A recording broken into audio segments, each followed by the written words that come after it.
Okay, so right now I'm in a waiting room. I'm super nervous. Basically, you guys, what they told me, you have to come in here with a shirt like this, like a button up, so you can. So after the procedure, you don't want basically pull this over your head. You just want something you can unbutton. So they're not gonna even perform the procedure with that. But right now I'm gonna be getting the bald spots fixed and get my hairline like refixed. So update. Today is day 2. And I'm back in the building. They're supposed to be giving me like that next day wash, clean, post-op information type stuff. So that's kind of what you could be able to expect. And just for a close-up of day 2, we can kind of see a difference, like a more scalp formation of day 1. So next they have me under this light to promote hair growth. And this is kind of what it looks like. And yeah, this is what we're doing. I don't know if y'all can see me. So like when I go to sleep, I have to go to sleep slick like this. It's like a little, one of them little airplane pillows, and you wrap it in these guys so the blood don't get on it. So that's another thing. So if you're considering this, just know that you'll have to sleep like this. And I'm gonna lie, it's comfortable. So it's not as bad as I thought it was gonna be. And so far so good. No blood. No blood, y'all. What's good, y'all? So let's get into it. So this is officially a week after my, hold on, let me synchronize just this a little bit. So what's good, y'all? This is officially a week after my FUE. So basically, y'all, I had a hair transplant. Yes, Gotti had a hair transplant. Look how shot, like your boy is not finna need no lineup. So basically, I know a lot of people are asking me, Gotti, you weren't bald. Why did you get a hairline transplant? Because if you look at my old videos, right, you would see, like, you know what I'm saying? I'm just gonna put some pictures up so y'all can see it. So look, here's my balding. My biggest areas was my corners and the front of my head. Completely lost my hairline. Using enhancements, kept having to have my hair low. So I decided to get locks, but even the locks still didn't completely help. Look, still some light in the corners there. So that's why I decided to get it. But since you saw that, you kind of see what I was going through now. So I was thinning in the front. So basically, as you see now, I have hair right here. And I had enough dreads, so I knew how to hide it. You know what I'm saying? Cut this a little bit in the front, make it look like a taper, make it blend in, X my barber for extra enhancement type deal. You know what I'm saying? I knew how to work it. But those dreads were heavy. And if your hair is already thin, bro, that's only a temporary solution, because I'm not gonna say it made it thinner, but it wasn't fixing my problem. You know what I'm saying? And basically, my dreads used to fall out in the front every month. Go back to my loctician, her crocheting them back in, pulling some more. Let's say if you know you want this is what you want to do. First, you're gonna find a place. Like, you're gonna find a place that does it. Some people go out to Turkey. I got mine done in the States. And I know a big question is, I hate when people don't answer this. How many hair transplants did I get? Y'all, this is 1,500. This is 1,500. So just know, deals for you. Turkey is way cheaper. I'm not gonna lie to you. I got mine done in the States. Turkey is way cheaper, but I'm scared to go to Turkey, y'all, because for one, you don't know who's in your stuff.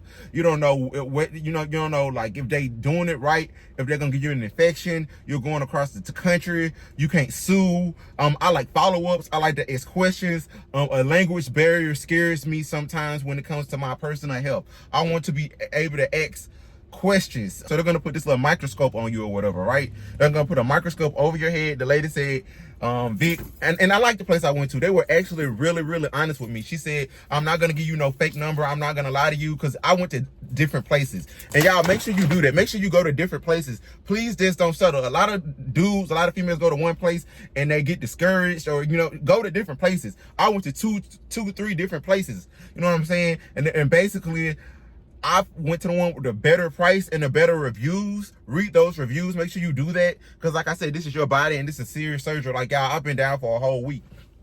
So basically, they did the surgery, dropped me off immediately. You need to be going to sleep. You do not need to be moving, all that type of stuff, because after you get the procedure, you need to be laying down, because those hair follicles are basically barely in. Like, basically, like some Elmer's glue is, like, the buns are not even that strong yet. If you mess up your head doing that, you're gonna have to wait a whole nother year for a whole nother surgery.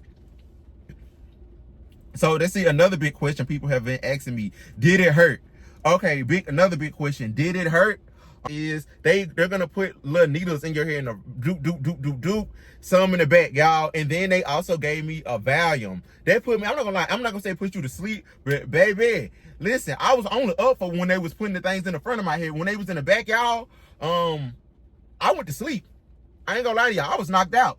I felt them doing this to me. I said, and they said, oh yeah, we finna put them in, you halfway down your procedure now, we finna put them in the front. And that's kind of how that went. I really didn't feel anything until that medicine started wearing off that night or when I got home. And even right now, my head is sore. You gotta take care of your head afterwards. Like, bro, like I got a hat, a loose fitting hat. Like when I put this on, like, I'm gonna show y'all. When I put this on, it's not like a tight snapback. It's not like a tight fit. It's like a very loose fit. You know what I'm saying? A very loose fit. And you want to protect it because it's raining right now. As you can see, I don't want any rain droplets, any bacteria touching my head. So you gotta protect your scalp once again. So like I said, I got the FUE. It's two different surgeries you can get. You got the FUE and you got the FUT. So the FUE is where they pluck, you know what I'm saying? They're gonna be plucking all the hairs individually. And the FUT is where they're gonna cut a piece of your scalp and put it on your, and I didn't want to do that. I didn't want no scar. I didn't want no type of major surgery like that, because that's them actually cutting your head. Mine was just little holes, little incisions. You see they heal perfectly, and now your boy got the perfect hairline. But like I said, these are actually scabs. I'm gonna get a little bit closer so y'all can see. These are actually scabs right now. I got the George Jefferson going on. My boys have been on me. They have been cracking me, y'all. They have been on me bad. I'm not gonna lie to you. They have been on me bad. But the scabs are supposed to be falling off. You don't want to force them off. Today is day 7, it's day 8 for me around that time. So this is around the time your good halfway mark where you are like, I'm back at Walmart. I haven't really been shopping. People have been doing it for me. I've been door dashing type thing. I can finally go to society. I bought me a PlayStation today type deal. But you want to stay inside. I know it may be hard, but stay inside, protect your grafts. Because for one, you don't want to go to surgery again. And secondly, you don't want thousands of dollars going to waste. You do not want thousands of dollars going to waste. Listen to me. Oh, well, y'all, and here's something I also want to add. So it's also going to be Aftercare. So a good question about Aftercare. Hopefully I'm answering all you guys' questions, but Aftercare, I got recommended. I'm gonna be getting a laser hair. I mean, I already have one. They want you to use Rogaine or minoxidilin, take finasteride. So basically, the hair laser is gonna help strengthen and promote hair growth. The minoxidilin is basically going to keep your scalp the same. It's going to keep you from losing hair. And that finasteride is going to help block that hormone that causes males to go bald in the front.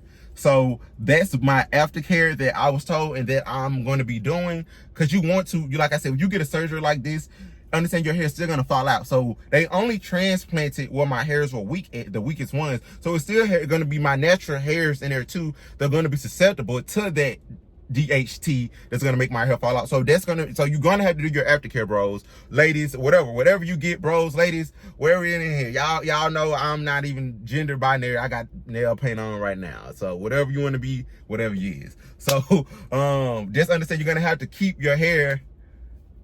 You got to keep your hair straight. You know what I'm saying? Keep it straight.